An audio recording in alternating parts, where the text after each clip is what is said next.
Holocaust Memorial Day, March of the Living 2018. We were here covering the events, giving you the pictures, the sounds, the feeling, and the special, unique, and challenging and complex atmosphere from here.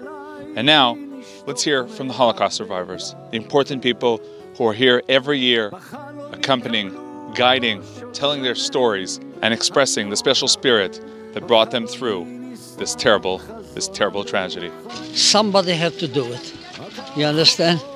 And a lot of people that are not around, they can't, some of them are still alive but cannot talk. So I have to do it. They need to feel, need to be here and realize what went on here. Physically, they have to touch the rails, they have to look at the cattle cart, they have to touch the remains of the crematorium and gas chamber, because it gives them reality. I feel like I'm so close to my mother here. I feel, like this is the place where my father was murdered, and this is the place I was born. What is your feeling when you see these young boys and girls, young men and women, and they come here and they want to hear the story? Well, I think that's great that they want to hear the story, and that's the reason I'm doing it. Because it's very important for more and more people to realize and hear what happened, because they are in the position to do something about the fact that it should never ever happen again. Coming here, does it help you, or is it something you feel you have to do? It's very, very hard on me, but it's a thing which has to be done. This is my mission, this is my passion, to talk to the kids about the Holocaust and make sure I just install them to fight against anti-Semitism, stand up and don't be a bystander. What does this do for you? We know that many Holocaust survivors rather not to talk, to put it aside, but you're here year after year. I think that one of the reasons I come is because I want people to remember and learn.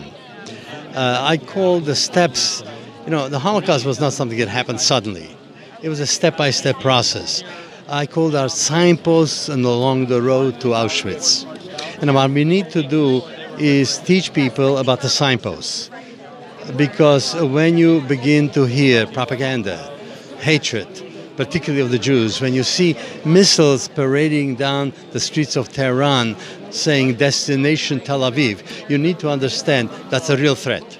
Some say nowadays they shouldn't hear the terrible stories. It might be too difficult for them. How do you feel when you hear that? Absolutely not. Who is the somebody who says that?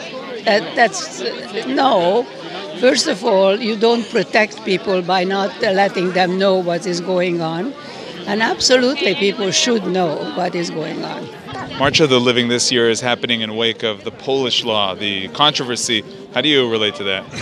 Well, the Polish law is sort of interesting. It came out of a real problem. The real problem, basically, is that people are not very careful in language. Because one of the problems, people refer to death camps as the Polish death camps. That's wrong. It's historically wrong.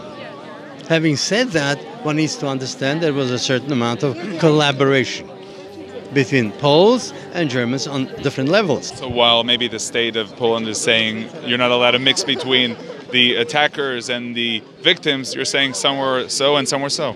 Yes, what you need to do is really understand the facts. And once we operate from the same set of facts, the chances are we can have a conversation and determine what was true, what was not, and how we place people in various categories. The problem is that when you make blanket laws, saying if you say that a Pole was responsible for something, I'm thrown into jail. Wrong. That's not democracy, that's not fairness. That accomplishes nothing but hatred. So I think we need to do is step back for a moment and look at the real issues, talk about the facts, and see how we can now live together in a peaceful world. Are you continuing to Israel? Yes. How is that as part of this whole? I can hardly wait. Because the last day here, we're going to Majdanek, which is absolutely the most difficult and most terrible place. And then to go to Israel is such a lift, and it's so wonderful. One of the things you told me here earlier was that you fell, a very slight fall, but it was significant. Why is that? I was happy. I fell in Auschwitz-Birkenau, because if it would have happened to my mother, she would have been shot.